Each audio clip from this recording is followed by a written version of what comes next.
É um prazer estarmos aqui com vocês para nessa manhã começarmos a falar sobre esse tema, ídolos do coração.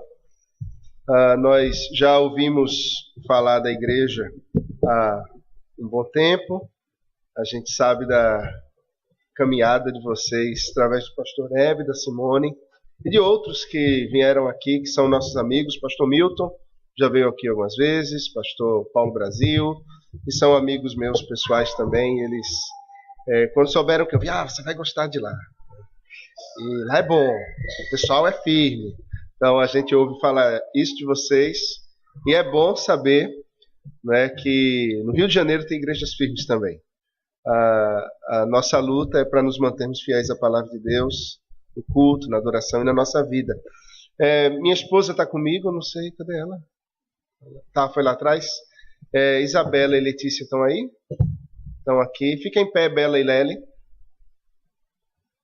Fiquem em pé vocês duas.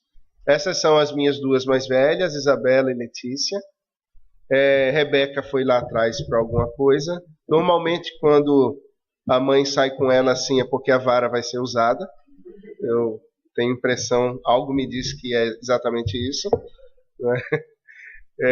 Eu sou casado com Paula, nós temos 3 filhas, ainda estamos abertos a mais.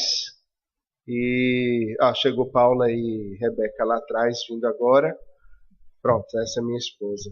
Eu sou pastor lá em Recife e hoje eu estou na capelania do Seminário Presbiteriano do Norte.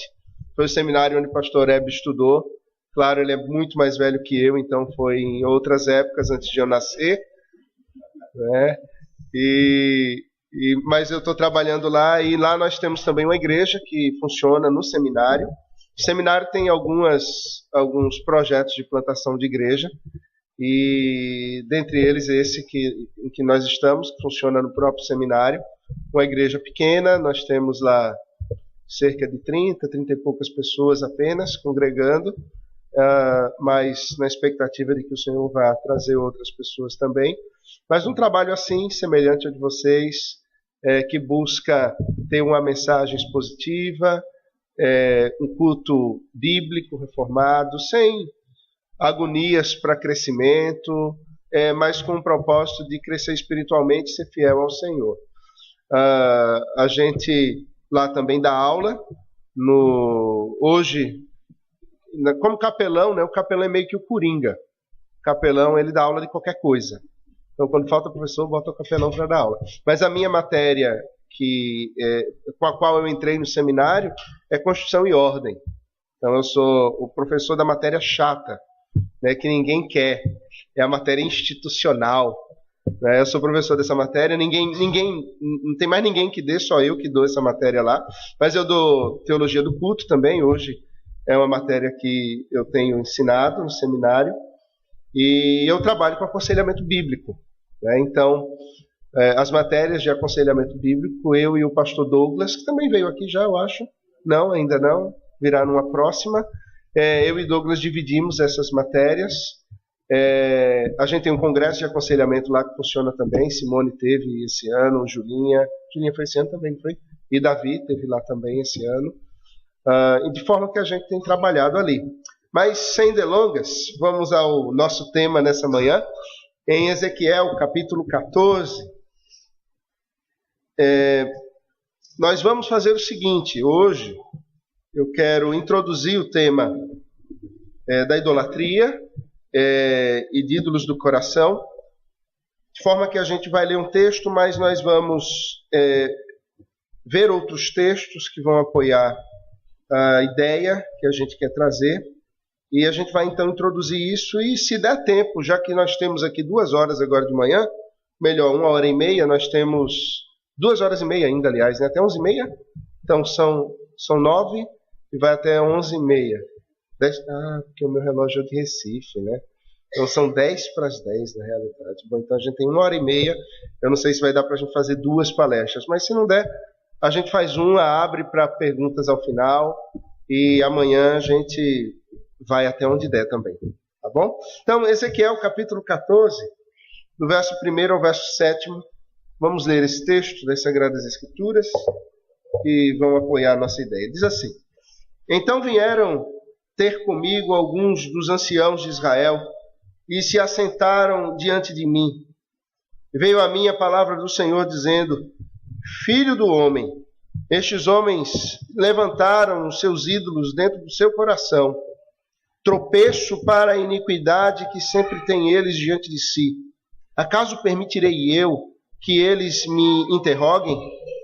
Portanto, fala com eles e diz-lhes: assim diz o Senhor Deus: qualquer homem da casa de Israel que levantar os seus ídolos dentro do seu coração e tem tal tropeço para a sua iniquidade, e vier ao profeta, eu, o Senhor, vindo ele, lhe responderei segundo a multidão dos seus ídolos, para que eu possa apanhar a casa de Israel no seu próprio coração, porquanto todos se apartaram de mim para seguirem os seus ídolos. Portanto, dize à casa de Israel: assim diz o Senhor Deus: convertei-vos e apartai-vos dos vossos ídolos, e dai as costas a todas as vossas abominações, porque qualquer homem da casa de Israel, ou dos estrangeiros que moram em Israel, que se alienar de mim e levantar os seus ídolos dentro do seu coração, e vier tal tropeço para a iniquidade, e vier ao profeta para me consultar por meio dele, a esse eu, o Senhor, responderei por mim mesmo. Amém. Vamos orar ao Senhor. Senhor, aplica a tua palavra ao nosso coração nessa manhã. Trata conosco, nos animando, mas também nos confrontando na tua palavra. Forma que, por ela, na atuação do teu Espírito, nós sejamos santificados, lavados, a fim de vivermos na tua presença, de maneira que o teu nome seja glorificado, em nome do Senhor Jesus. Amém. O pecado da idolatria parece algo bem distante de nós, não é? Quando a gente pensa em idolatria, pelo menos num primeiro momento, a gente pensa logo em ídolos feitos por mãos humanas, colocados em paredes de igrejas católicas. Nós pensamos em ídolos das religiões. Eu penso no hinduísmo, por exemplo, que é uma das religiões mais idólatras que existe. São milhares de ídolos, qualquer coisa é ídolo. Eu penso no período de Israel no Egito, quando o Egito adorava muitos ídolos também, e o povo de Israel já tinha meio que esquecida a adoração ao Senhor, como era nos patriarcas, com os pais, e muitos haviam até já se dobrado. E isso fica bem visível quando o povo de Israel sai do Egito e chega ao pé do Monte Sinai, e ele quer adorar a Deus, ele não quer adorar outro Deus, ele quer adorar o Deus que o tirou do Egito, mas para adorar a Deus eles julgam que se faz necessário uma imagem, né? E Israel esculpe, né? Arão esculpe uma imagem que é o chamado bezerro de ouro, que não era outro Deus na imagem, na cabeça, na ideia dos israelitas, dos judeus, era o próprio Deus, era Jeová.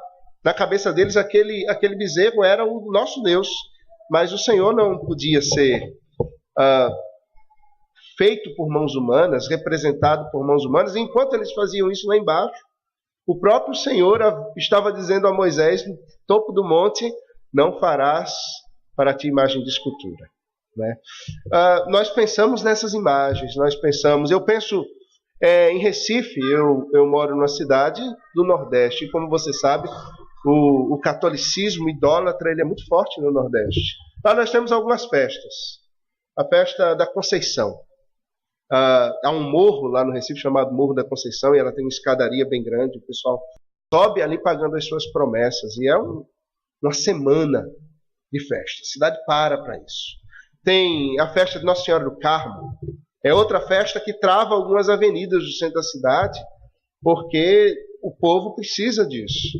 Tem o dia da bênção de São Félix. As pessoas vão lá para a Basílica, lá em Recife, e o pessoal se amontoa numa multidão em que o padre vai jogar água assim na cabeça do povo, e aonde o pinguinho cair, ele está abençoado.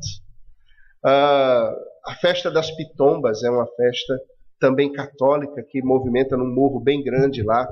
Então, a gente tem Padre Inciso, que foi expulso da Igreja Católica, mas que é adorado como santo, né? E se você for a qualquer canto do Recife, eu acho que talvez lá tenha mais igrejas católicas até do que aqui É muita igreja, em toda esquina tem um, aqueles templos barrocos antigos.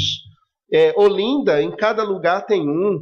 A idolatria está muito presente ali no Nordeste. Nessa idolatria clássica da imagem, dos andores. Né? A maior festa idólatra do mundo acontece em Belém. Não é? O Círio de Nazaré, com uma corda em que o povo sai puxando. E não sei se você já viu isso na televisão. Espero que ninguém tenha ido lá. Mas pela televisão a gente vê, e eu tenho um amigo que hoje é pastor e ele foi devoto lá da Virgem do Círio de Nazaré, e ele ia segurando a corda, e eles Vitor, você não imagina o que é aquilo. Você não anda, você é andado. Porque as pessoas, elas vão, e é uma multidão que você vai pisando um no pé do outro, e a coisa vai acontecendo. Nós imaginamos esse tipo de idolatria. No entanto, o texto de Ezequiel mostra um problema da idolatria muito mais profundo, muito mais pessoal, muito mais interior do que essa questão das imagens. E se nós voltarmos os olhos para o texto, eu não vou expô-lo assim exaustivamente, porque o tempo não vai me permitir, mas a partir dele a gente vai ver algumas coisas. Você vai perceber que o Senhor ele está condenando não apenas a idolatria visível daqueles que se dobram diante de imagens, mas uma idolatria que é interior. Quando ele vai falar no verso 3 que os homens eles levantaram ídolos, não em altares visíveis, não para ser colocados em paredes ou em andores, mas ídolos dentro do seu coração. E esse é o grande problema que a gente quer tratar nesse fim de semana. A idolatria que está presente no coração. E é essa idolatria que leva o homem a adorar quaisquer outras coisas que sejam visíveis, ou até mesmo julgar que está adorando a Deus, mas está adorando uma outra coisa qualquer.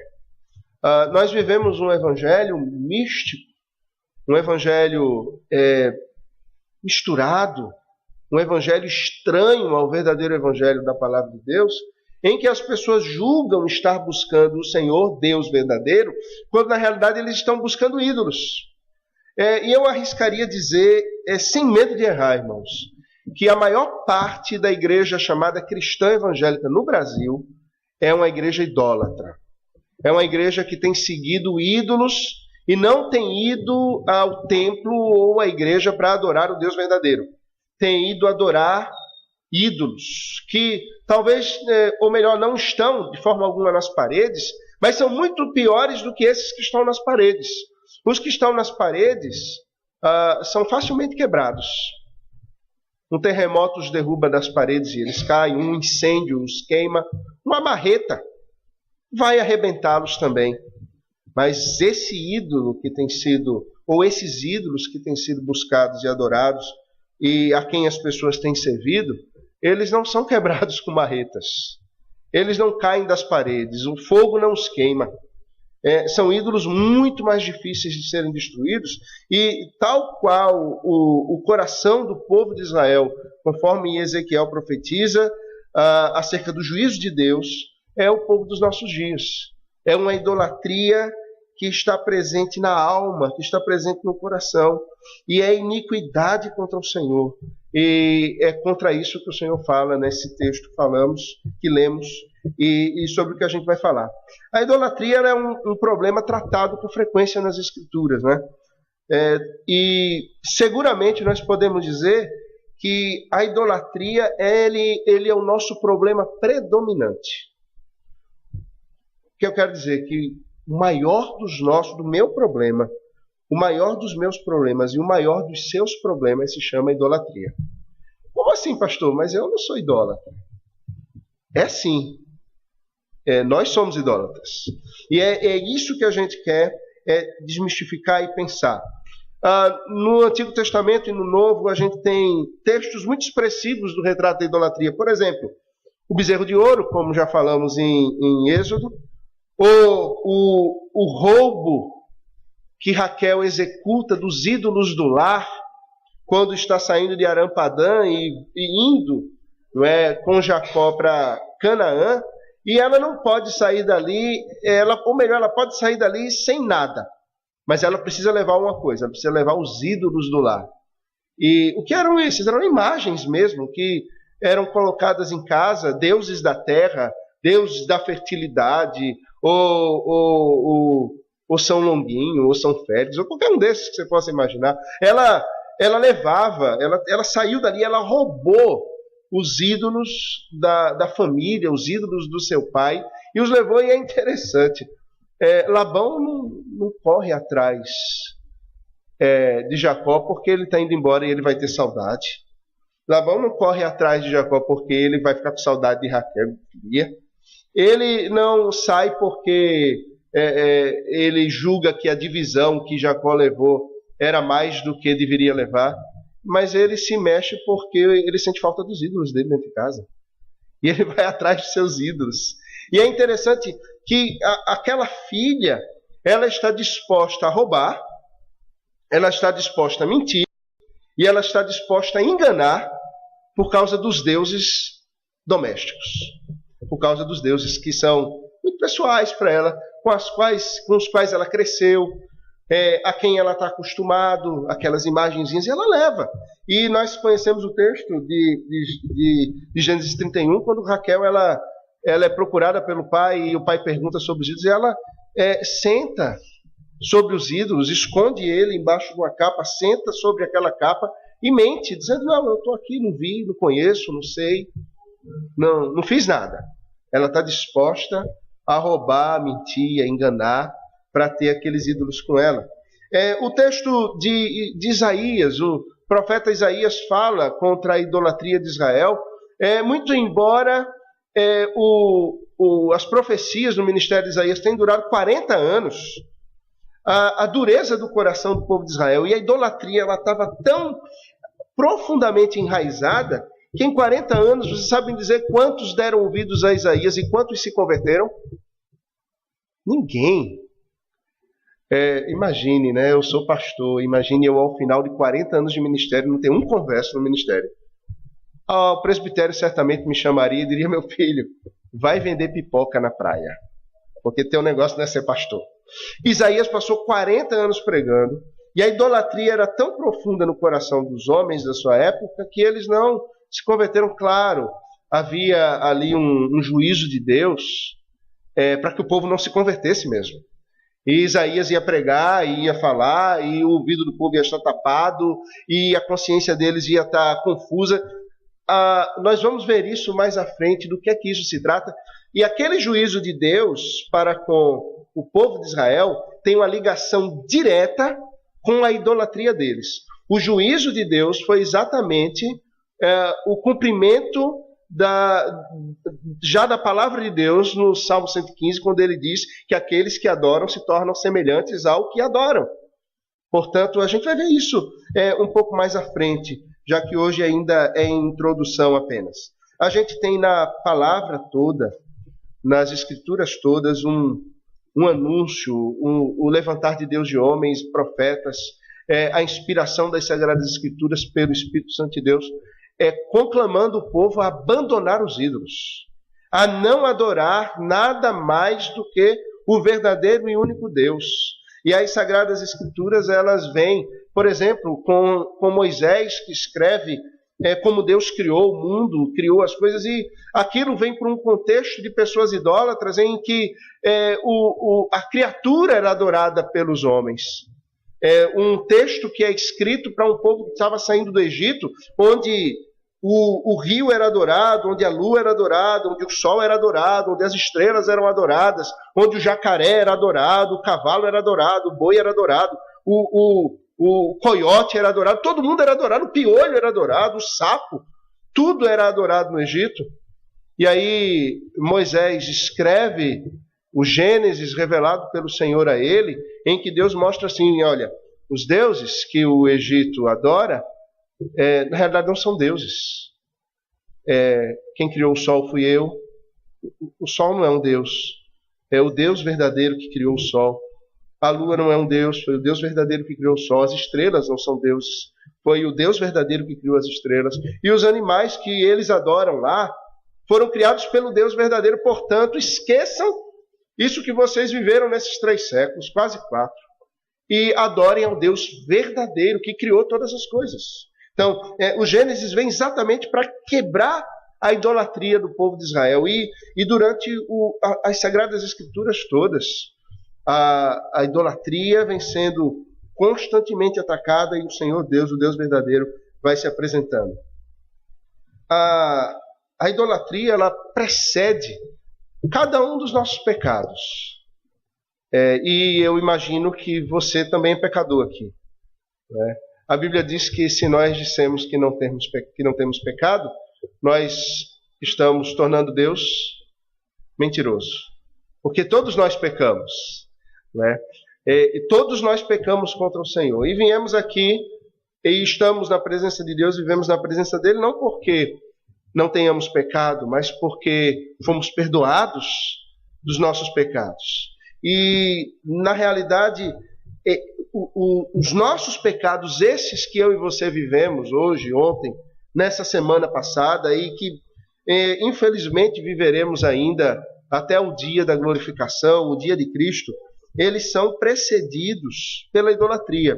Veja só, sempre que nós depositamos a nossa confiança, os nossos desejos, a nossa vontade, não importando quão pequena seja essa confiança, ou essa vontade, ou esse depósito de esperança, quando nós fazemos isso em algo que não é o Senhor Deus, o Deus que é o Deus da providência, o Deus que é o Deus fiel em quem nós devemos confiar, em quem o salmista diz, não tenho prazer em outro, o Senhor é a minha herança. Nós confiamos o nosso futuro, o nosso presente, e olhamos para o passado, colocando a nossa esperança ou o rumo das coisas em algo, os nossos desejos e a nossa alegria em algo, nós cometemos um ato de idolatria.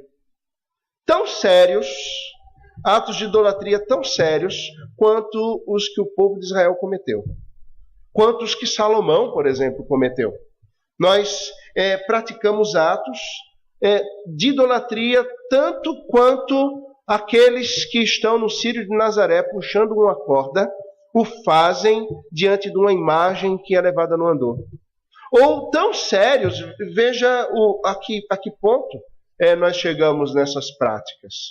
Tão sérios quanto um ímpio hindu pratica diante de um Deus qualquer, uma imagem qualquer do hinduísmo. Isso, é claro, não tem hoje o propósito de condenação para nós. E não é sobre condenação que eu quero falar. Você pode, então nós estamos perdidos, porque se nós somos tão idólatras quanto os hindus, a gente está morto. Ou quanto os romanistas que seguem andores, então nós estamos mortos também. Estamos fritos aqui. Em primeiro lugar, tenha em mente uma coisa, não se trata aqui de condenação, porque a condenação foi abolida da vida daqueles que foram alcançados pela graça de Deus e pela obra completa e salvífica do Senhor Jesus. Então, não se trata de condenação, mas se trata do nível da nossa caminhada cristã, da velocidade em que nós nos despojamos e nos revestimos da nova criatura, nos despojamos do antigo homem, nos revestimos do novo homem, da velocidade com que nós estamos nos aprofundando no Evangelho e da qualidade de vida cristã que nós vamos ter em Cristo. Perceba que, definitivamente, nós só seremos livres desse coração idólatra quando nós formos despojados desse corpo aonde o pecado ainda habita e aonde ele ainda atua. Há aqui uma realidade do já e do ainda não. Nós já somos santos, santificados, assentados nas regiões celestes. Isso é uma realidade posicional. Nós estamos em Cristo, e porque estamos em Cristo, os méritos dele têm efeitos na nossa vida. No entanto, as nossas práticas ainda são práticas muito distantes daquilo que o Senhor exige de nós como seus discípulos. A gente vai ver mais à frente, espero que amanhã de manhã, sobre o chamado do Senhor para o discipulado. E o que é a exigência do discipulado? É exatamente abandonar os ídolos. E como na vida dos discípulos isso foi difícil, e como na nossa vida isso ainda é difícil. Mas quando nós temos a consciência, e os discípulos em algum momento tiveram a consciência disso, Cristo revela isso a eles, quando nós temos a consciência desse problema na nossa vida, nós então tratamos esse problema como algo sério. E nos colocamos diante de Deus, e nós vemos que o nosso problema não é a nossa ansiedade, o nosso problema não é o nosso medo, o nosso problema não é o nosso egoísmo, o nosso problema não são esses pecados da ponta. O nosso problema está numa raiz mais profunda, que se chama idolatria. E nós atacamos exatamente esse ponto. Conversava com uma das minhas meninas ontem, e elas estavam, duas delas, discutindo sobre quem ia usar uma gaitinha desse tamanho. Uma tocava gaita, a outra queria gaita, e uma queria arrancar a gaita da outra, e a outra chorando. E eu estava dizendo, mas ela já ficou com a gaita, não sei o que. Ela disse, você ama sua irmã? Você ama. Você ama sua irmã mais do que essa gaita? Amo. Então, deixa sua irmã ficar com a gaita se você ama ela mais do que a gaita. Mas porque me parece que você ama mais a gaita do que a sua irmã. Mas bem, então pronto, ninguém fica com a gaita, pronto. O problema de uma criança que briga com a outra sobre com relação a um brinquedinho, não é o brinquedinho em si, mas é um ídolo que está no coração, que diz assim, as minhas vontades, os meus desejos precisam ser atendidos na hora que eu quero, do jeito que eu quero, porque eu sou aqui a deusa e eu preciso ser atendido. Então, se trata desse tipo de dificuldade que nós enfrentamos.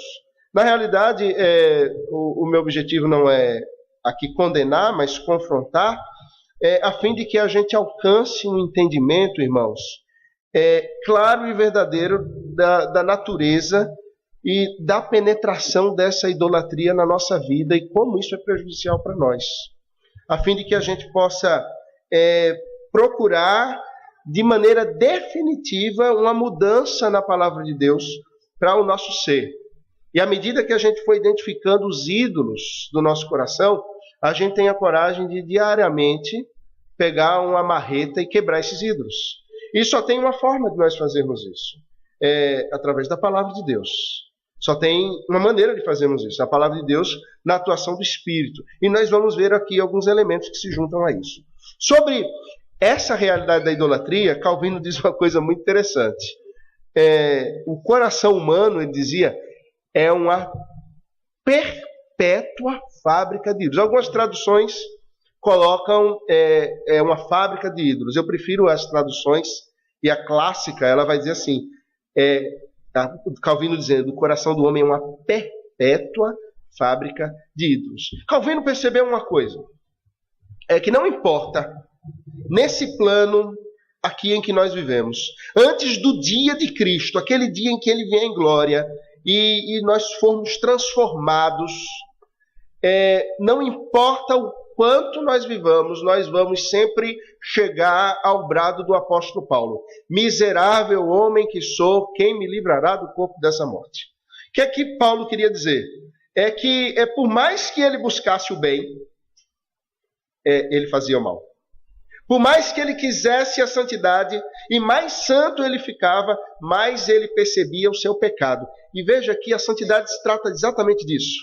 Se trata de nós buscarmos a Deus, e quanto mais nós nos santificamos, mais pecadores nós nos sentimos. Quando alguém se santificar e se achar santo, na realidade ele está longe da santificação.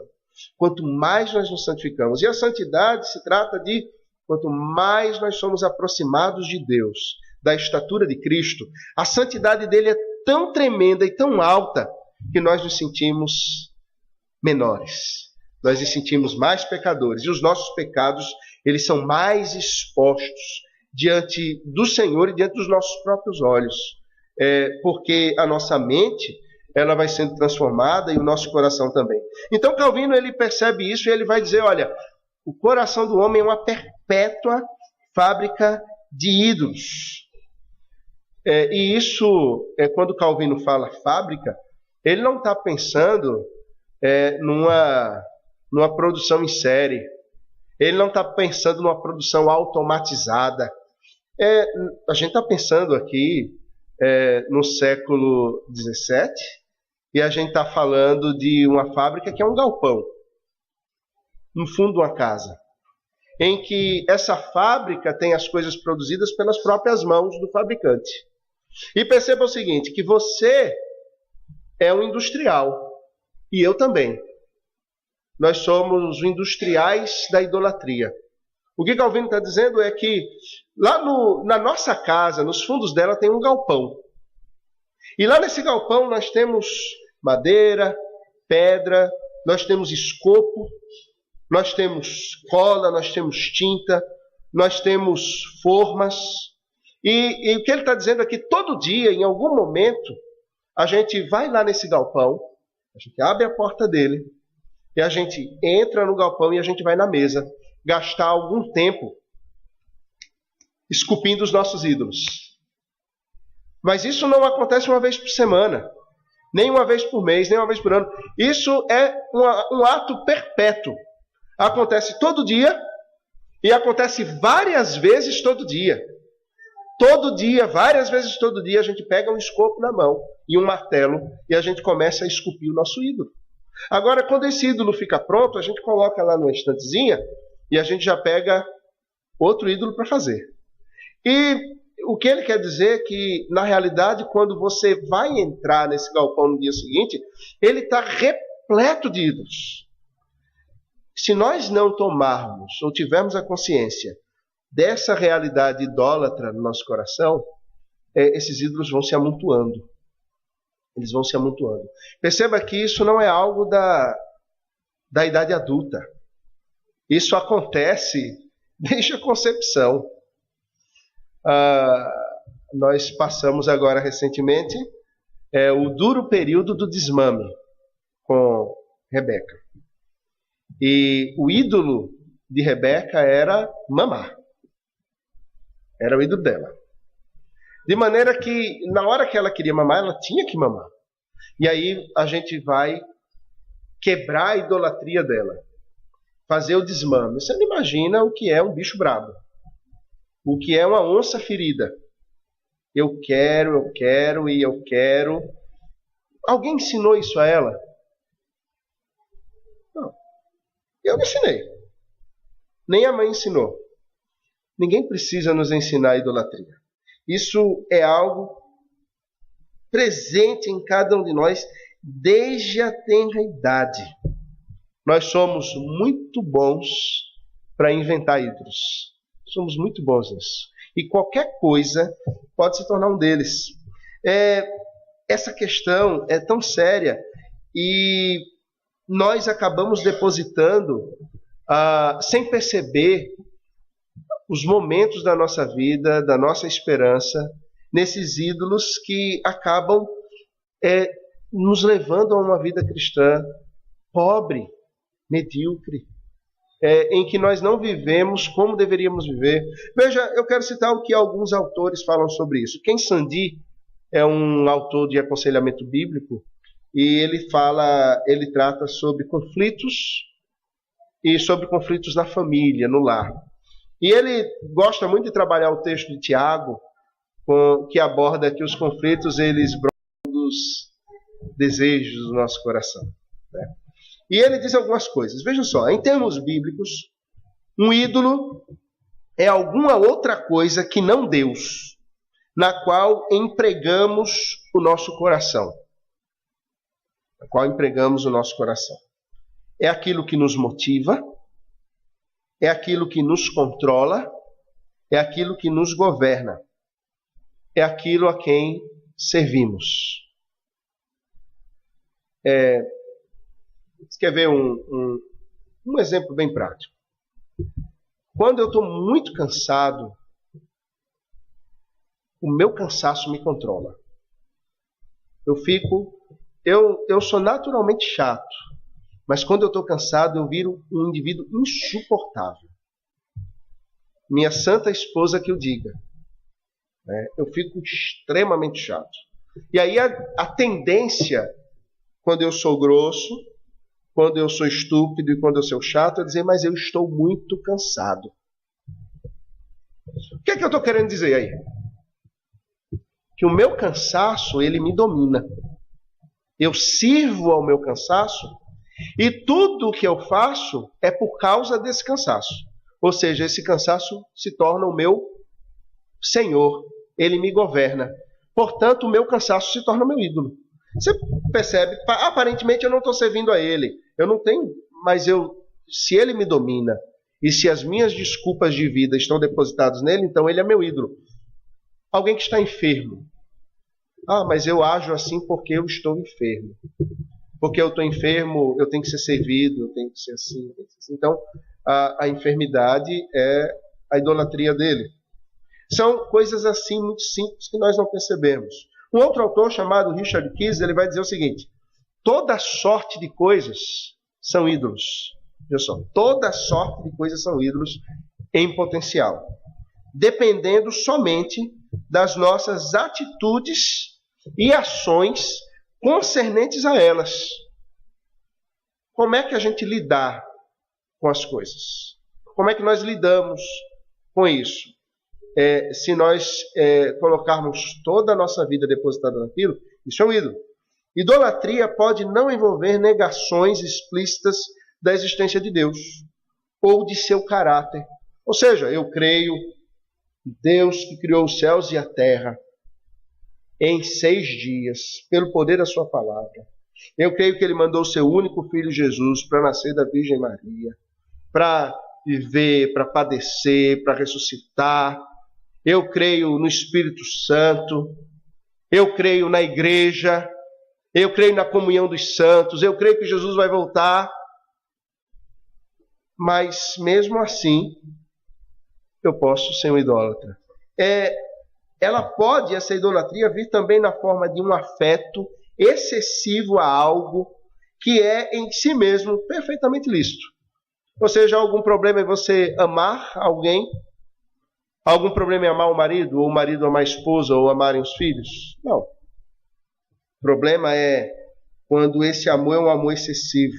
Um ídolo pode ser um objeto físico, uma propriedade, uma pessoa, uma atividade, uma posição, uma instituição, uma esperança, uma imagem, uma ideia, um prazer, um herói, uma dor. Qualquer coisa que nos domine e potencialmente substitua o governo de Deus é ídolo. Aí, será que em algum momento da semana ou da nossa vida nós somos idólatras? Aí a gente começa a perceber que a situação é séria e que no final das contas, sim, nós somos idólatras. E aí, ótimo, se a gente já percebeu isso, já subimos um degrau aí. Agora a gente depois vai tratar. E como que isso vai ser, na palavra de Deus, confrontado, né? Veja Calvino de novo, São Calvino, veja o que ele diz. O mal, em nosso desejo, caracteristicamente, não repousa no que a gente quer. Não repousa. Por exemplo, você pode desejar sucesso? É pecado querer ser bem-sucedido? Sim ou não? Não. É pecado querer um bom salário?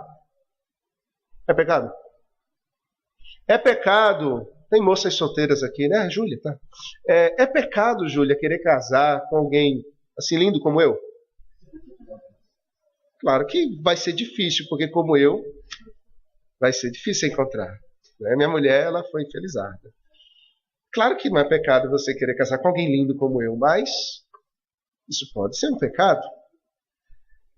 Calvino diz, então, que o mal não está no que a gente deseja simplesmente, que caracteristicamente pode ser bom, mas em querermos muito, em desejarmos demais.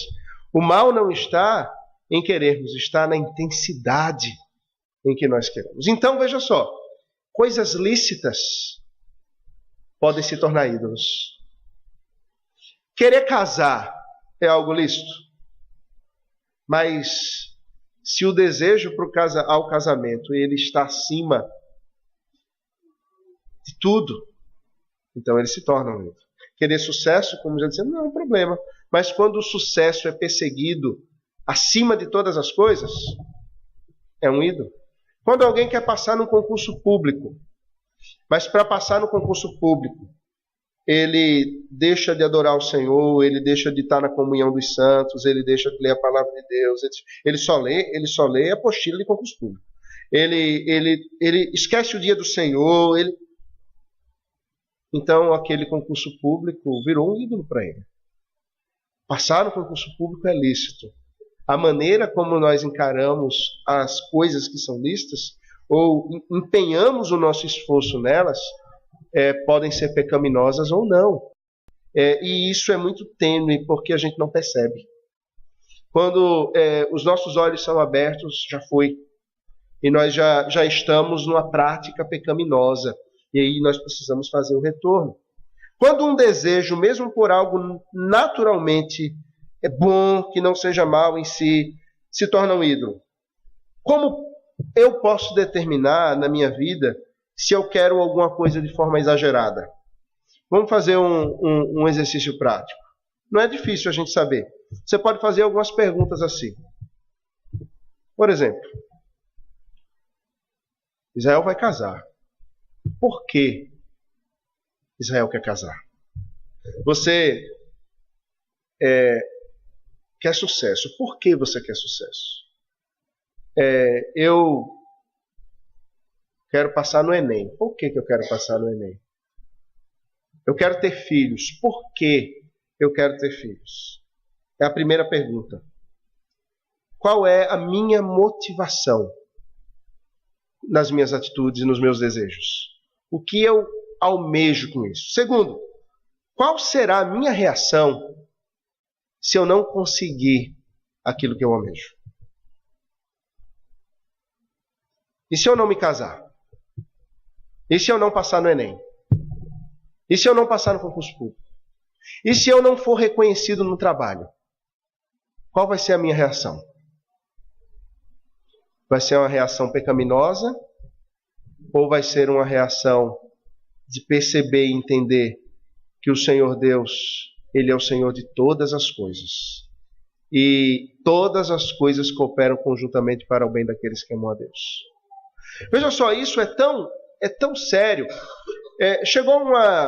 Eu recebi um telefonema um mês e meio atrás de um pastor aqui em São Paulo, pedindo para eu aconselhar uma missionária que estava vindo de uma tribo indígena, da missão Novas Tribos, lá da Amazônia, e estava vindo para Recife e ela estava diagnosticada com síndrome do pânico e depressão.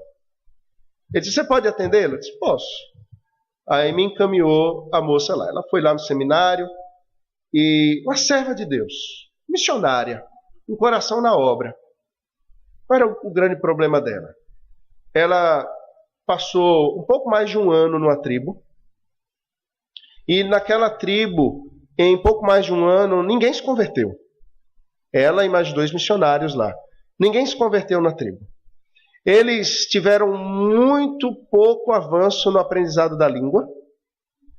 E chegou num momento em que ela estava ali naquela tribo que ela simplesmente entrou num parafuso e saiu da tribo e não está diagnosticada com síndrome do pânico. E a gente começou a conversar. Sabe qual era o grande problema dela? Que, na realidade, a ansiedade havia tomado conta dela. Ela estava há mais de um ano ali, e como em mais de um ano ela não viu nada acontecer, e ela saiu da cidade, e ela foi para aquela tribo com aquela visão romântica, né? De que eu vou chegar lá, e Deus vai operar uma obra extraordinária, e os índios vão se converter, e vai ter, batismos em massa, e vai ser algo extraordinário. Não foi assim. Então ela entra numa situação de ansiedade, ela, na ansiedade, tem crises de medo, de tudo, tipo assim, para sair de casa para ir no seminário, a mãe dela estava levando ela, porque ela não conseguia pegar um ônibus sozinha, ela não conseguia botar o pé na rua sozinha, ela não conseguia, ela perdeu o controle das coisas. E a gente foi conversando, todo o problema era, se Deus, eu me coloquei nas mãos de Deus para ir realizar uma obra lá e Ele não realizou, eu tenho o direito de desconfiar de Deus, de que Ele está no controle de todas as coisas.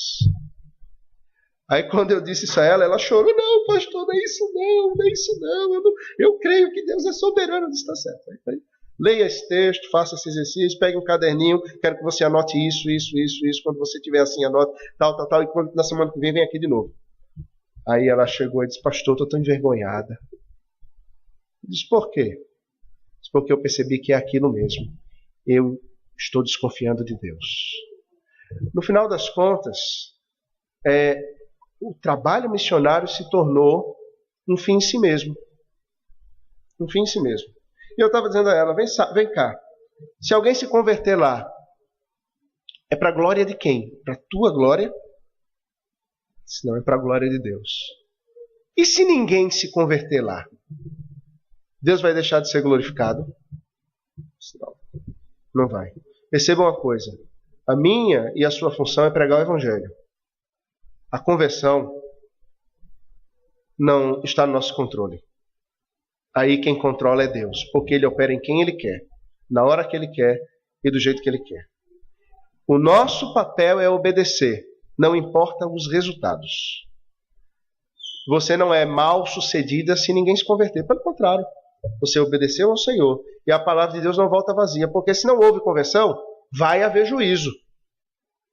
E a palavra de Deus foi pregada e Deus no final será glorificado, porque Deus será glorificado no juízo dos ímpios. Né, pastor? Bom, ela está... Eu estou resumindo bem, né? A conversa é bem longa, são semanas de caminhada. Hoje ela sai de casa, ela está indo sozinha, e o mês que vem, se Deus quiser, está voltando para a Amazônia. Mas com outra cabeça. Eu disse a ela, você vai voltar lá para a tribo? Preste atenção, pode ser que em 10 anos ninguém se converta. Está pronta para isso? Não, pastor, eu já entendi. Eu tenho que ir, porque esse é o meu chamado. Mas eu vou pregar o Evangelho e eu deixo os resultados com Deus. Você deixa os resultados com o Senhor. Ele não vai cobrar de você se alguém se converte ou não. Ele vai cobrar de você se você é obediente ou não. Veja só, até no serviço ao Senhor, nós podemos criar um ídolo. Quando o servir se torna um fim em si mesmo, e não a glória de Deus. Não é a glória de Deus, mas o meu serviço. Eu, ao ir para uma tribo, preciso ficar conhecida como uma missionária que chegou na tribo e fez um bom serviço. Aos olhos de quem? Dos homens. Porque aos olhos de Deus, o bom serviço é a obediência. Né? Vamos adiante. Então, qual será a minha reação se eu não conseguir o que eu quero? Se no meu ministério ninguém se converter? Se eu não me casar? Se eu não passar no concurso? Se eu não for reconhecido? Qual vai ser a minha reação? E se eu conseguir aquilo que eu quero, mas o que eu quero me for tomado? Se eu tenho trabalhado, eu tenho estudado em prol de uma posição na minha empresa e eu consigo aquela promoção, mas de repente eu perco. Teve uma moça que me mandou, que também tem passado por aconselhamento, me mandou uma mensagem no dia antes de eu vir para cá. Disse, pastor, eu estou precisando conversar muito, eu posso ir no seminário e conversar com o senhor? Eu disse, olha, eu estou viajando a Recife. Eu disse, pastor, eu estou numa ansiedade terrível, eu não consigo dormir, eu estou descontrolada e tal. Na empresa dela foram demitidos 80. É a crise, né? É mãe Dilma. E ela agora, semana passada, foi chamada lá na salinha da demissão e foi demitida também. E aí, ela é extremamente profissional, ela é extremamente cumpridora dos seus trabalhos e, sabe, foi demitida. E aí, perdeu o controle. Aí eu respondi para ela. Mandei o texto de Mateus, quando o Senhor Jesus fala da ansiedade, não é? Das aves dos céus, dos lírios do campo. E aí disse a ela: você tem direito de desconfiar que o Senhor, Ele vai te dar o pão de cada dia? Não, pastor, mas não tem mais, nem menos. Ou nós cremos no Senhor, ou nós não cremos no Senhor. Nós não temos o direito de ansiedade nisso. Você está ansiosa porque você confia em você, que é o seu trabalho que te sustenta, mas não é o seu trabalho que te sustenta. Aí o Senhor disse: tá bom, pastor, obrigado. Senti que ela ficou chateada comigo. Normalmente, quando alguém fica chateado comigo, eu disse: fica chateado com Deus, porque a palavra é dele, não é minha. Eu estou só repetindo. Eu estou só falando o que está aqui. Né? Em resumo, qual é o proveito do meu desejo? Ele é para o meu bem-estar, para o meu prazer, e acaba aí? Ou o meu desejo, e presta atenção, a gente pode fazer esse exercício. Aquilo que eu e você desejamos, ele vai glorificar o nome do Senhor. Se, irmãos, nós fizermos um inquérito da nossa alma e percebermos que há desejos que não glorificam a Deus, esses desejos são desejos idólatras. Mesmo que esses desejos eles sejam lícitos, eles são idólatras. O proveito dele é a glória de Deus. Como o meu coração se posiciona diante desse desejo? Ele pulsa mais forte do que ouvir a voz de Deus, mais forte do que adorar a Deus, mais forte do que a alegria da salvação. Então, esse é outro problema. Eu continuarei amando o Senhor, a procurar conformidade com Cristo, ou se o meu desejo me for negado, eu vou me cercar de autopiedade, de amargura, eu vou me cercar de malevolência que, perceba, sempre é direcionada a Deus, sempre é direcionada a Deus. Ó céus, ó vida, ó dor. A gente está direcionando isso a Deus. Nós estamos reclamando de Deus. O que ocorre com o meu coração quando eu não sou reconhecido? Aí tem gente se formando, né? Vocês aí estão se formando. E aí, quando a gente se forma, há duas alegrias na vida. Um é entrar na faculdade, outra é sair. Sair é muito maior do que entrar. E a gente sai da faculdade cheio de sonhos, né? Eu vou ser o novo Steve Jobs, eu vou ser o novo Bill Gates. O mundo que me espere. Aí as coisas não são exatamente como a gente espera, como a gente almejava. E, de repente, a gente está trabalhando até numa outra coisa que não era a nossa formação, porque a gente precisa trabalhar, mas não conseguiu emprego naquilo que a gente queria. Quando a gente não é reconhecido, não consegue um lugar ao sol, o sonho americano, como é que o nosso coração lidar com isso? Quando a gente está no seminário, os meninos, cada um deles tem aquele sonho, né? Todo seminarista quer ser pastor numa igreja na capital, numa igreja que pague INSS, numa igreja que dê 13º salário, que dê férias, que tenha presbíteros que deem aula na escola dominical, que tenha gabinete com ar-condicionado, que tenha gente para limpar a igreja. E sabe, quando o pastor quer ir para uma conferência, a igreja paga para ele ir para a conferência, né? E manda ele para a conferência. E no aniversário do pastor, ele ganha paletó, sabe, aquele Hugo Boss, com sapato de couro alemão. E estou dando ideia para você aqui, né? É o sonho de todo. Só que o menino se forma e ele vai ser pastor lá em Cabrobó. Sabe onde fica Cabrobó? Não dá para saber mesmo não. Lá no sertão de Pernambuco. E lá onde o vento faz a curva, ou melhor, não fez a curva o vento lá, porque lá não venta. Então não tem nem lugar para o vento fazer a curva. E lá ele vai ganhar 1,5 salário. E será que ele vai servir naquele lugar com a mesma alegria que ele iria servir numa igreja que dá tudo isso para ele? Então, perceba como as coisas são, até no coração de quem está servindo. Normalmente, nossas reações aos testes de caráter diários e comuns são pecaminosas. Normalmente. Se nós fizermos essa pergunta em 100 de 100 dos nossos desejos, provavelmente em 99 nós vamos encontrar reações pecaminosas. E nós vamos precisar reavaliar a nossa posição diante desses desejos, para poder nos posicionar diante de Deus. Na verdade, os nossos desejos e as ações que seguem a eles acabam sendo atos de adoração, não direcionados a Deus, direcionados aos ídolos. E perceba uma coisa, é que o ídolo, ele promete uma série de coisas, e ele não cumpre nenhuma delas. Nós adoramos os ídolos, os desejos, porque os nossos desejos, eles nos prometem o quê? Prazer, saciedade, alegria. Vamos exemplificar? O indivíduo que é workaholic, aquele camarada que é viciado em trabalho. Você conhece alguém assim? Conhece alguém assim? Não? Eu conheço vários. Eu conheço pastores assim, viciados em trabalho. E aí o indivíduo que é viciado em trabalho, ele, perceba, o ídolo ele promete alguma coisa, mas ele diz assim, para eu lhe dar o que você quer, você precisa sacrificar a mim. O ídolo ele sempre vai exigir um sacrifício. Ele vai dizer, você tem que vir no meu altar e você precisa fazer um sacrifício.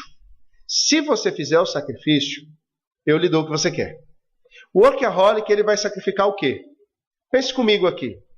A gente está aqui a gente está na escola dominical. O que é que o workaholic vai sacrificar? Pode dizer.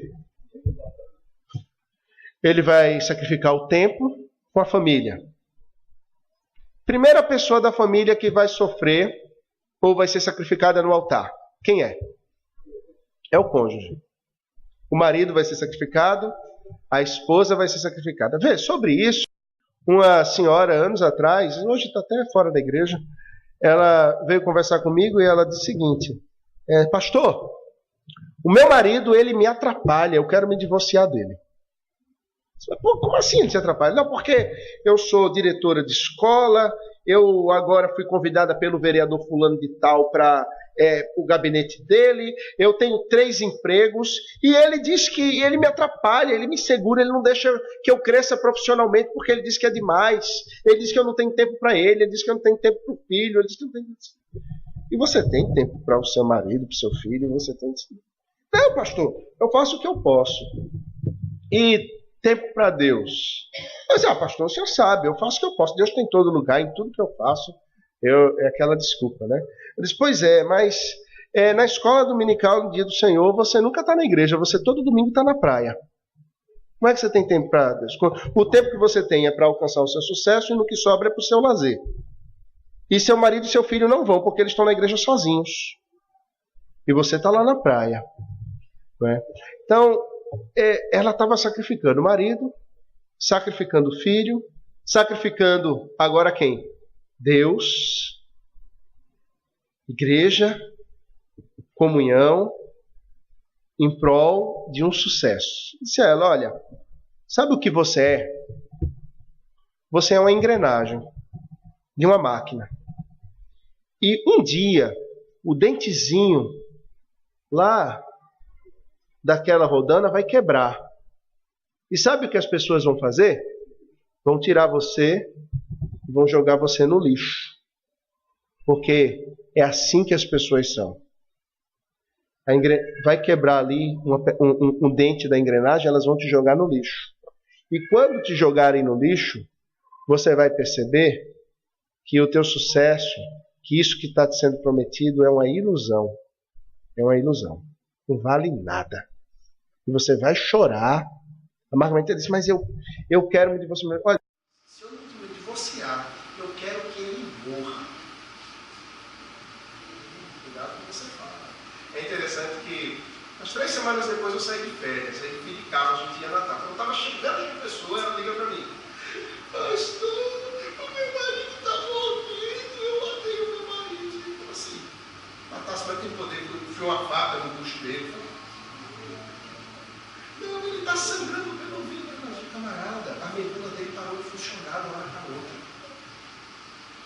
bater no hospital.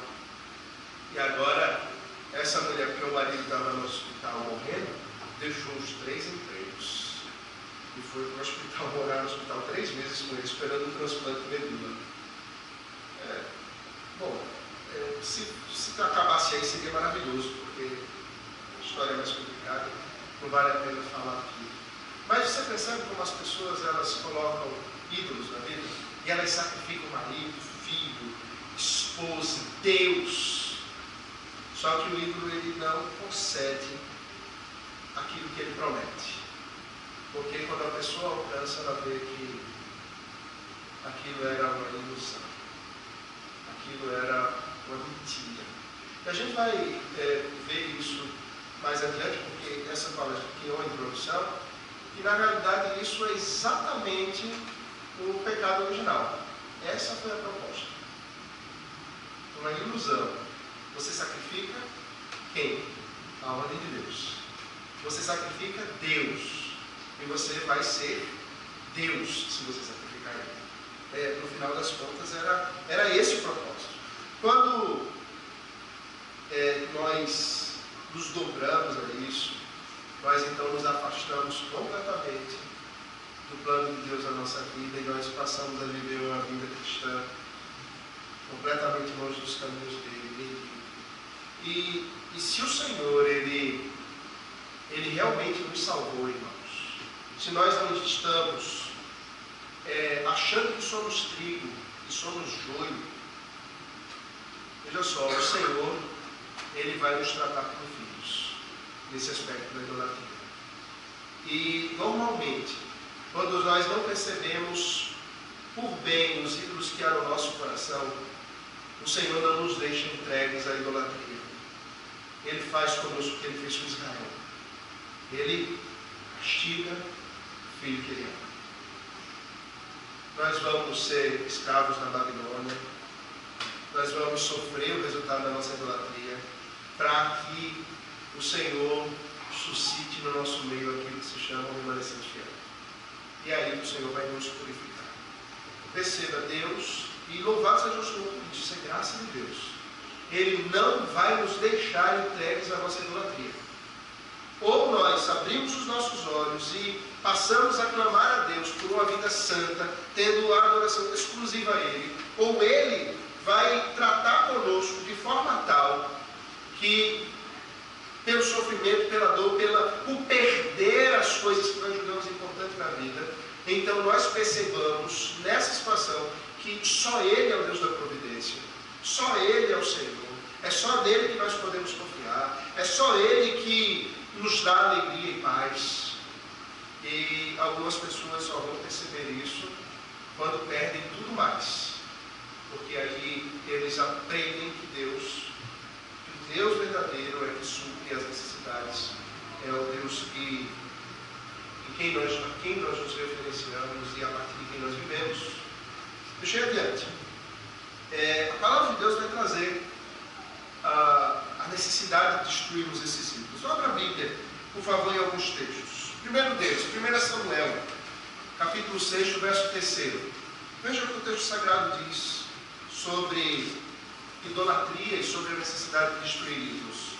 1 Samuel, verso 6, capítulo 6, verso 3.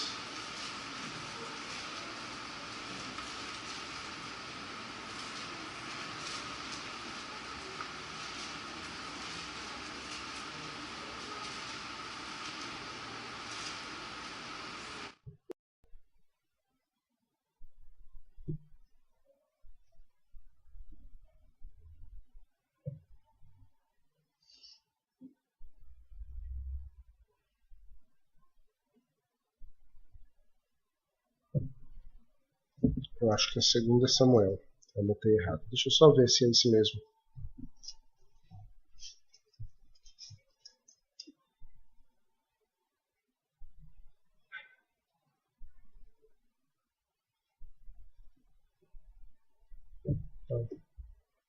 Eu estou com o texto anotado aqui, a referência que eu anotei errada.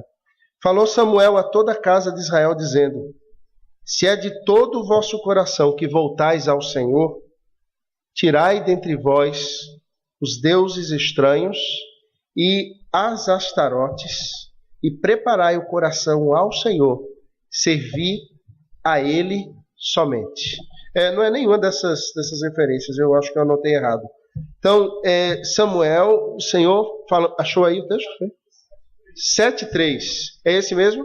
Então, 7:3, perdão, não é 6:3, é 7:3.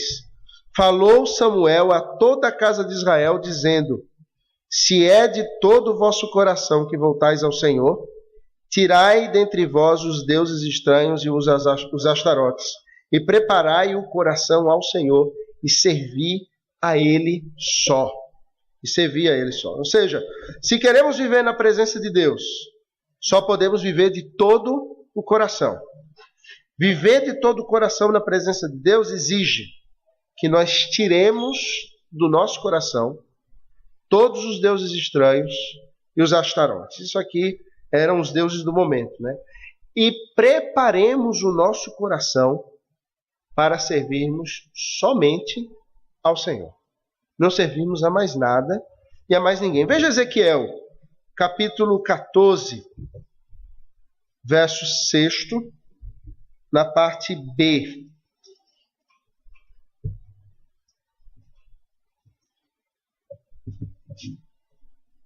Capítulo 6 todo de Ezequiel 14 diz: portanto, dize a casa de Israel, assim diz o Senhor Deus: convertei-vos e apartai-vos dos vossos ídolos e dai as costas a todas as vossas abominações.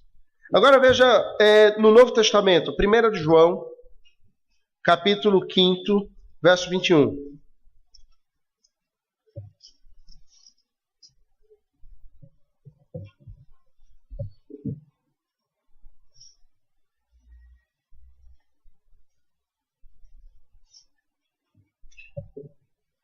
Esse era um problema para a igreja do Antigo Testamento e parece que era um problema para a igreja do Novo Testamento também. Veja o que diz o texto: filhinhos, guardai-vos dos ídolos. Era um problema lá para o povo de Israel, mas era um problema para a igreja neotestamentária. Filhinhos, guardai-vos dos ídolos. Que ídolos eram esses a quem a igreja poderia seguir e de quem elas deveriam se guardar? São ídolos sutis e nós precisamos avaliar aquela fábrica que Calvino diz para perceber quais são eles. O ídolo que me convida à idolatria e ao sacrifício pode não ser o mesmo ídolo que lhe convida. Mas eles todos vão tratar as coisas do mesmo jeito e nós vamos levar à mesma situação. Qual é o ídolo que domina? A gente então precisa perceber fazendo uma avaliação da nossa vida. Como é que nós avaliamos a nossa vida, irmãos? Um problema muito sério é que nós somos difíceis para nos autoavaliar. Por quê? O que é que a Bíblia diz sobre o nosso coração? Ele é enganoso. Como nós vamos nos avaliar com um coração enganoso? Tem como. Eu fiz uma autoavaliação e eu estou uma belezura. O nosso coração é enganoso. Ele pode nos enganar. E nós de repente acharmos que estamos, sabe, com a vida espiritual maravilhosa. Mas o nosso coração é enganoso. Eu diria que a nossa avaliação, ela é uma avaliação de confronto. Uma avaliação de confrontação. Em que nós precisamos ser confrontados. É uma avaliação pessoal, sim, mas que só funciona conosco no confronto. Confronto como? Veja só, primeiro, o confronto das Sagradas Escrituras. Nós precisamos da palavra de Deus para nos confrontar. Hoje as pessoas elas têm ido à igreja e elas não querem ser confrontadas. Elas querem ser confortadas, elas querem ser animadas, elas querem ser, ajudadas, elas querem uma palavra que traga alegria, No entanto, o povo de Deus, que ama a palavra de Deus, ela encontra alegria, consolo, conforto no confronto das Sagradas Escrituras. Como é bom nós virmos à igreja, louvarmos ao Senhor e a mensagem das Sagradas Escrituras ser exposta, nos apontando quem nós somos e apontando a glória de Deus. Quando nós olhamos para a glória de Deus, o nosso consolo, o nosso conforto, o nosso prazer não está em nós mesmos, mas está na glória de Deus. Nós olhamos para a glória dele e na glória dele nós nos maravilhamos. Na glória dele nós ficamos extasiados como quem sonha. Na glória de Deus nós saímos animados, fortalecidos, porque a glória dele nos diz que nós estamos seguros, que ele é o Deus que não muda, que ele é o Deus que não pode mentir, que ele é o Deus que começou a boa obra e que vai concluí-la até o dia final. E nisso nós somos confortados. Nós não somos confortados com um pseudo-evangelho que diz que Deus vai nos dar tudo o que a gente quer, que tudo vai ser as mil maravilhas da nossa vida, que está tudo bem conosco, no evangelho que nos dá um tapinha nas costas dizendo muito bem, você sabe, é um exemplo. Não é esse evangelho. O evangelho de Cristo, o evangelho verdadeiro, nos traz prazer nos mostrando quem nós somos e mostrando quem é Cristo. Porque nisso nós nos refugiamos. Em alguns aspectos, a idolatria é como qualquer outro pecado. A fonte dele é sempre o nosso coração, como disse o texto que nós lemos no início de Ezequiel 14. É sempre o nosso coração. E só há uma maneira de nós termos esse coração tratado. Veja a carta aos Hebreus, no capítulo 4, verso 12 e 13. Hebreus capítulo 4, verso 12 e verso 13. Porque a palavra de Deus é viva e eficaz, e mais cortante do que qualquer espada de dois gumes. E vê aqui, penetra ao ponto de dividir alma e espírito, juntas e medulas, e é apta para discernir os pensamentos e propósitos do coração. Vamos parar aqui um pouquinho. O texto de Ezequiel diz que a idolatria acontece aonde? No coração. A idolatria acontece lá. A única arma, a única coisa que penetra no coração e é capaz de trazer clareza, discernimento, verdadeira visão do que acontece no coração, clareza sobre os pensamentos e os propósitos desse enganoso coração, é a palavra de Deus. Só ela lança luz, só ela traz clareza. Ou seja, a única maneira de nós nos confrontarmos verdadeiramente, a fim de examinarmos o nosso coração e percebermos o que está errado em nós, é pela palavra de Deus. Ela penetra ao ponto de dividir o que é indivisível, né? Alma e espírito são indivisíveis porque eles são a mesma coisa. A alma e o espírito é a mesma coisa, são sinônimos nas Sagradas Escrituras. E ela penetra ao ponto de dividir o que é indivisível. É isso que o escritor aos Hebreus está querendo dizer. E o verso 13 vai remontar a Gênesis 3, quando ele diz: e não há criatura que não seja manifesta na sua presença. Pelo contrário, todas as coisas estão descobertas e patentes aos olhos daquele a quem temos de prestar contas. Remete a Gênesis 3, porque quando Adão e Eva pecaram, eles julgaram que poderiam se esconder de Deus e viver a vida deles a partir dali longe de Deus, fora dos olhos de Deus. Mas o escritor aos Hebreus diz que não há criatura que não esteja manifesta na presença de Deus. Pelo contrário, tudo está descoberto. Ou seja, o Senhor, que nós dizemos ser o nosso Deus, Ele vê a nossa idolatria. Quando eu penso nisso, sabe qual é o sentimento que eu tenho? De vergonha. De vergonha. Porque como eu sou pastor, prego a palavra de Deus, digo que Ele é o único Deus, e eu tenho ídolos na minha vida e Ele enxerga esses ídolos.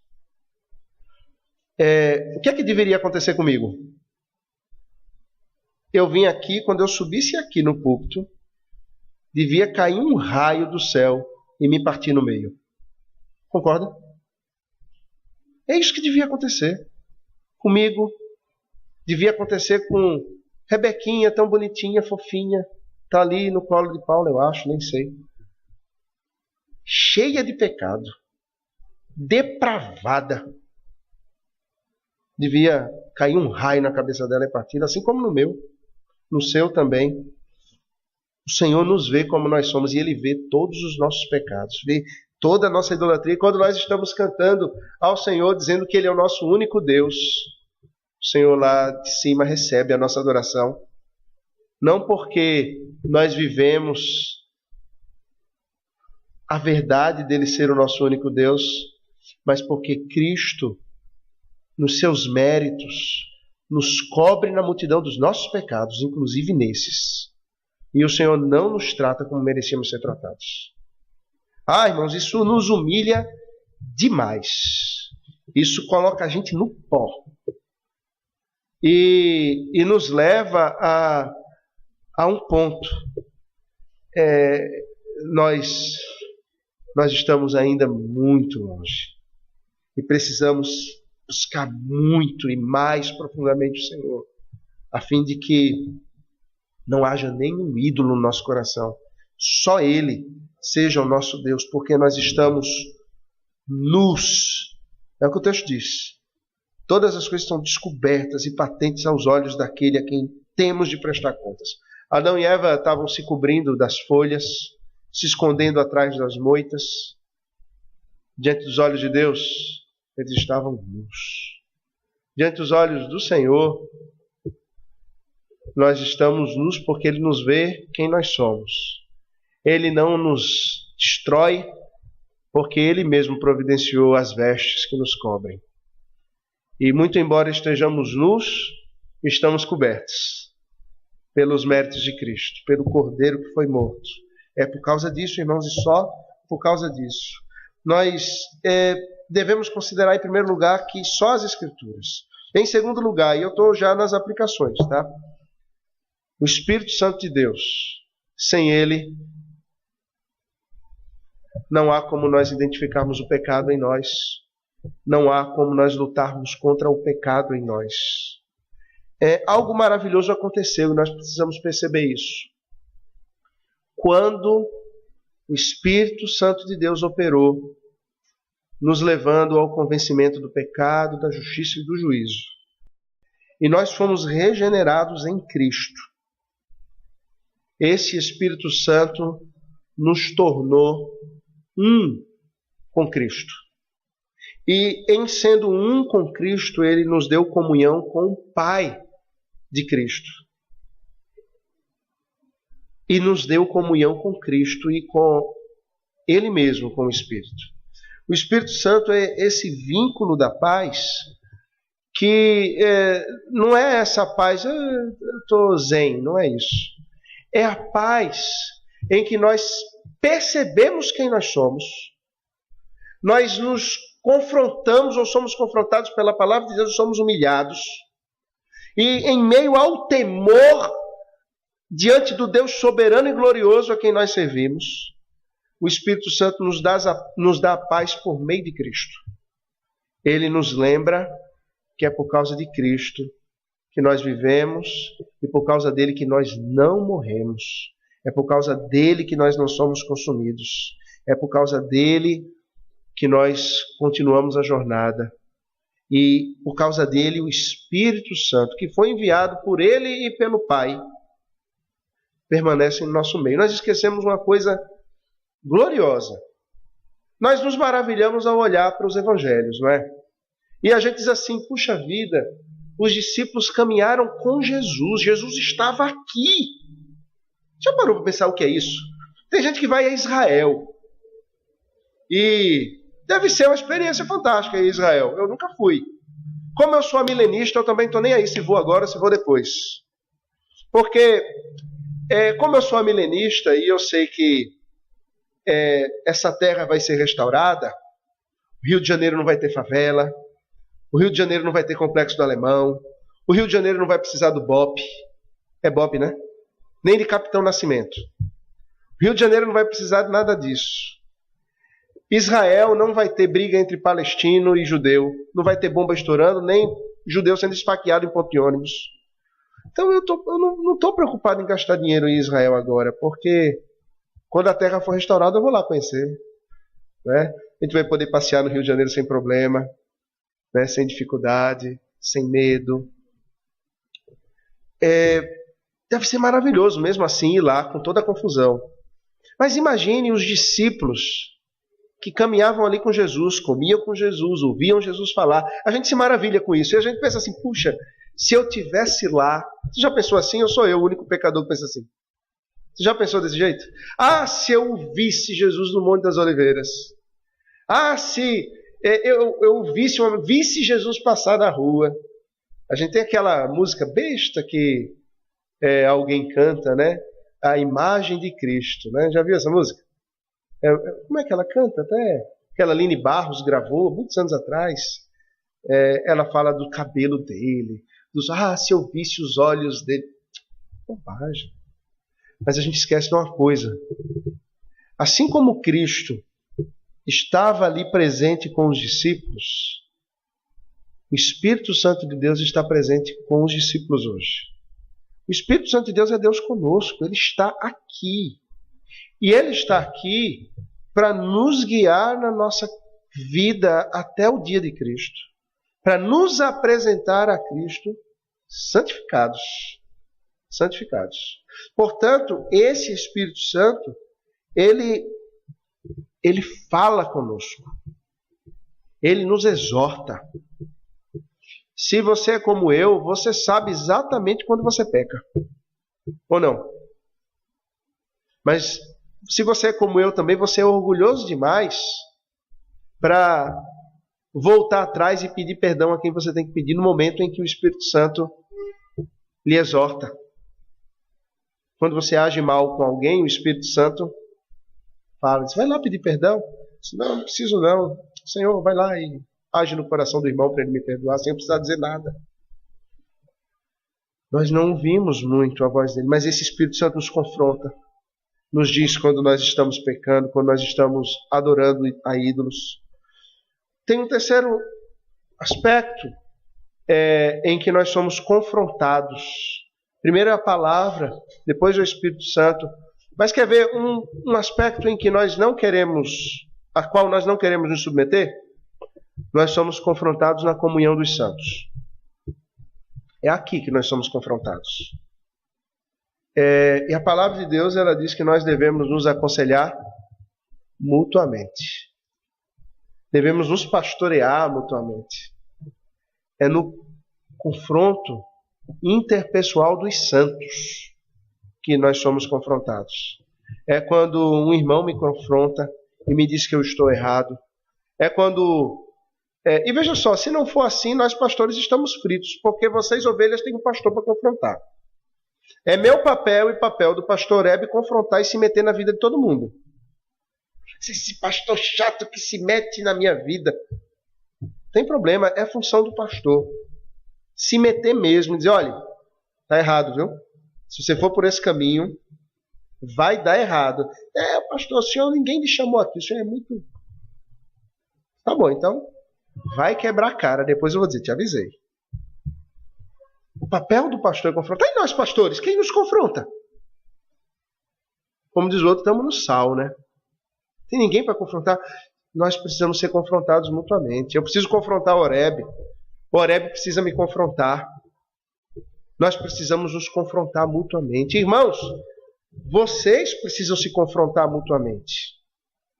Porque nós somos Veja só, nós que somos o trigo, e eu estou julgando que todo mundo aqui é trigo, porque eu não sei quem é joio, e todo mundo aqui é trigo, todo mundo aqui é lavado no sangue do Cordeiro, nós somos o povo de Deus, nós somos o remanescente fiel, nós somos a comunidade dos santos.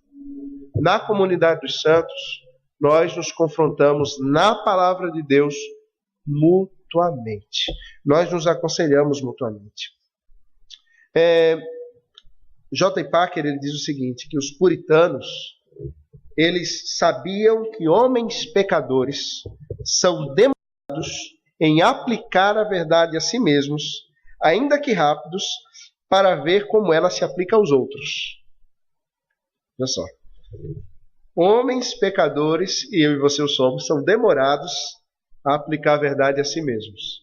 Muito embora eles sejam rápidos para ver como a verdade se aplica aos outros. Nós somos assim, tardios para vermos a trave diante dos nossos olhos. Somos. E a gente precisa de alguém que bata no ombro da gente e diga: ei, irmão, tem um poste na tua frente. Cuidado. Nós precisamos disso. Precisamos muito. Isso é feito na pregação da palavra. O púlpito é um meio pelo qual nós, os santos, somos confrontados. Isso é feito no aconselhamento mútuo, quando nós mutuamente somos aconselhados. Quer ver um exercício onde isso pode ser facilmente realizado entre nós? Experimente. Você e sua família estarem aqui no domingo e ouvirem a palavra do Senhor. E a palavra do Senhor foi exposta. Quando você pegar o seu carro para ir para casa, não converse outra coisa. Comece a você e sua família se confrontarem mutuamente. O que foi que o Senhor nos disse? O que Ele exigiu de nós? O que nós precisamos fazer? E experimente ali, no carro ainda, indo para casa, ou no ônibus, ou no metrô, ou na balsa, ou chegando em casa. Experimente, num ambiente de comunhão, confrontar-se mutuamente. E estar com o coração aberto para ser pastoreado ali pela família. É uma maneira de nós aplicarmos a palavra de Deus e nós vamos crescer dessa maneira. Nós somos confrontados pelo Senhor nas situações da vida, porque Ele é soberano sobre todas as coisas. E muitas das coisas que acontecem na nossa vida são um confronto de Deus para nos tornar mais santos, para apontar pecados em nós, para nos afastar dos ídolos. Veja o que eu disse lá no início, que se nós não percebermos esses ídolos e nos afastarmos deles voluntariamente, por causa da misericórdia e da graça do Senhor, Ele nos afastará desses ídolos. Nem que Ele tenha que nos enviar para uma terra longínqua, para nós estarmos afastados deles. Mas o Senhor nos afastará, porque Ele nos ama, porque nós somos o povo dEle. Essas circunstâncias podem ser uma dor, pode ser uma aflição, pode ser um desemprego, pode ser uma necessidade em que nós vamos correr aos pés do Senhor e vamos abandonar todo o resto que nós julgávamos ser importantes para nós. Normalmente, quando nessas circunstâncias o Senhor nos trata, sabe o que acontece conosco? Nós percebemos o que realmente é importante. E abrimos mão daquilo que é acessório e não tem importância nenhuma. Nós realmente damos valor às bênçãos que verdadeiramente são bênçãos. O Senhor, Ele vai nos confrontar dessas maneiras. E, finalmente, quais as consequências, então, de no confronto nós percebemos o nosso problema? Apenas 3 ou 4 para nós encerrarmos. Primeiro, nós passamos a enxergar as coisas de forma clara. Nós começamos a ver aonde os problemas estão e a viver nos afastando dos ídolos para nos santificarmos ao Senhor.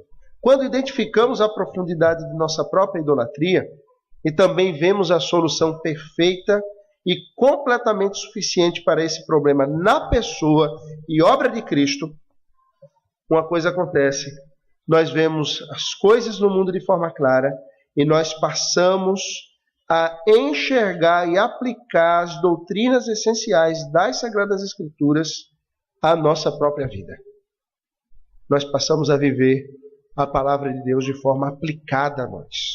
Em segundo lugar, nós percebemos o nosso pecado diante da santidade de Deus. E por causa disso nós somos humilhados. Quando isso acontece em nós, sabe o que acontece? Nós deixamos de ser orgulhosos. Nós nos humilhamos e ouvimos conselhos. Nós estamos prontos a perdoar e a ser perdoados. Nós estamos prontos a nos humilhar para a glória de Deus. Nós perdemos o orgulho próprio e passamos a viver para a glória do Senhor, e a nossa alegria passa a ser a glória dele. O abismo que percebemos entre nossa depravação e a santidade de Deus cresce a proporções imensuráveis, um abismo intransponível, a não ser pelo infinito e grande sacrifício de Cristo. É isso que acontece, em segundo lugar, quando somos santificados e percebemos a santidade de Deus. Em terceiro, ao percebermos os ídolos, nós obtemos uma apreciação imensamente ampla da grande graça de Deus e do próprio evangelho dele. Sabe o que acontece? A lei de Deus passa a ser aquilo em que nós queremos meditar e no que nós temos prazer. O nosso prazer passa a estar em cumprir a vontade do Senhor. E sabe, eu não sei se você já sentiu isso. Quando você consegue, de alguma maneira, cumprir um preceito das Escrituras, a alegria que isso traz ao coração. Quando eu e minha família, nós crescemos no Evangelho, tanto eu quanto Paula, na igreja presbiteriana, e eu já era pastor, e nós nunca tínhamos ouvido falar do dia do Senhor. Você acredita nisso? Você acredita nisso? Sabe quando foi que nós tivemos contato com as doutrinas reformadas e a nossa vida mudou? Eu já era pastor. De 2010 para cá. Isso faz 5 anos. 5 anos. E, irmãos, quando nós começamos a nos debruçar nas Escrituras, nas doutrinas da graça, começamos a ler doutrina reformada, aquilo foi nos trazendo uma clareza. O pecado da nossa vida foi sendo exposto. E nós começamos a viver uma novidade na nossa família que não tem como voltar atrás. A alegria que isso trouxe para nós foi imensa. A gente olha para trás e diz assim, como é que nós vivemos tanto tempo sem isso? Como é que nós vivemos sem isso? Tanto tempo. Como é que eu vivi tanto tempo sem fazer culto doméstico? Como é que eu vivi tanto tempo sem guardar o dia do Senhor? Como é que eu vivi tanto tempo fazendo a minha própria vontade? Mas quando nós fomos confrontados, e perceba, o confronto, como é que ele acontece? Sabe quando eu fui confrontado com isso? Tomando uma sopa despretensiosa com um pastor amigo reformado. Nós sentamos para tomar uma sopa lá em Curitiba, num frio de rachar. Estavam servindo lá fígado de galinha e eu não queria comer, fui tomar sopa. Bendito fígado de galinha que serviram lá para eu ir tomar sopa com esse pastor. E nós começamos a conversar e ele me fez perguntas. E as perguntas que ele me fez me deixou em crise. Eu saí de lá em crise. Quando eu cheguei em casa, eu dividi minha crise com a minha mulher e ela ficou mais em crise do que eu. E na crise que nós tivemos, os nossos ídolos foram expostos. E a gente olhou assim e disse, meu Deus, quão longe nós estamos. Quão pecadores nós somos. E a forte convicção de pecado veio sobre nós. E nós não tínhamos outra coisa a fazer senão quebrar os ídolos e experimentarmos o perdão de Deus nesse aspecto e mergulharmos numa novidade de vida. Vejam só, nós já éramos crentes. Se Jesus voltasse naquele momento, nós íamos para o céu. Mas nós não teríamos vivido a qualidade da vida cristã que a gente está vivendo de 2010 para cá. E tem muita coisa para ser realizada. Porque se vocês me conhecessem, vocês viam, não queriam nem querer me ouvir. É como um pastor que pregou um sermão extraordinário. Aquele sermão tipo os que Oreb prega. Fantástico. Aquele sermão que vocês ouvem todo domingo aqui, que você tem vontade, sabe, de subir para o céu. Aí o pastor pregou um sermão maravilhoso e uma irmã foi à porta. Todo pastor foi à porta apertar a mão dos irmãos. Vários irmãos apertando a mão do pastor, mas uma irmã em especial, uma senhora, chegou com a netinha pela mão. E ela olhou para o pastor e apertou a mão dele, deu um abraço e disse: pastor, que mensagem maravilhosa, o senhor é um ungido do Senhor, o senhor é um homem cheio do Espírito Santo, o senhor é um homem santo. Aquele pastor já de cabeça branca, olhou para aquela irmã assim, disse: irmã, se a senhora soubesse quem eu sou e conhecesse meu coração, a senhora não deixava nem a sua netinha perto de mim. Claro que ele exagerou. Mas o que é que ele quis dizer? Eu sou um homem que, se não for a misericórdia e a graça de Deus manifesta, sou um homem por causa do pecado, capaz de realizar os piores atos. Os piores atos. Né? Irmãos, nós precisamos ter essa consciência, cada um de nós. Por causa dos ídolos que nos assediam, e que nós amontoamos lá no galpão, no fundo da nossa casa. Nós somos pessoas, num momento de fraqueza, passíveis de realizar os piores e mais terríveis pecados. Qualquer um de nós. Por isso, eu e você precisamos, a partir de agora, fazer uma avaliação bíblica da nossa vida. Pegar a palavra de Deus como a espada da verdade e entrar nesse galpão quebrando tudo, destruindo os ídolos, se possível tocando fogo nesse galpão para não ter aonde mais amontoá-los. E mesmo que amanhã a gente acorde e queira construir o galpão de novo e fazer novos ídolos, a gente vai clamar ao Senhor e nós vamos, com ódio ao pecado, destruir esses ídolos de novo. Tocar fogo nesse galpão de novo. E como um passe de mágica, sabe? A gente vai dormir e no outro dia está lá tudo de novo. Isso requer vida diária com Deus, uma luta pessoal para a santificação. À medida, em quarto lugar, que nos arrependermos e buscarmos deixar os nossos ídolos, aí sim, nós crescemos em santidade e humildade. E o nosso amor, a nossa paixão por Deus e pelo seu preceito aumentam. E nós, então, passamos a tirar aquilo que está no nosso coração. Essa idolatria do dia a dia tão sutil que nos assedia. E então, aí sim, nós somos santificados e nos tornamos verdadeiros adoradores que adoram ao Senhor em espírito e em verdade.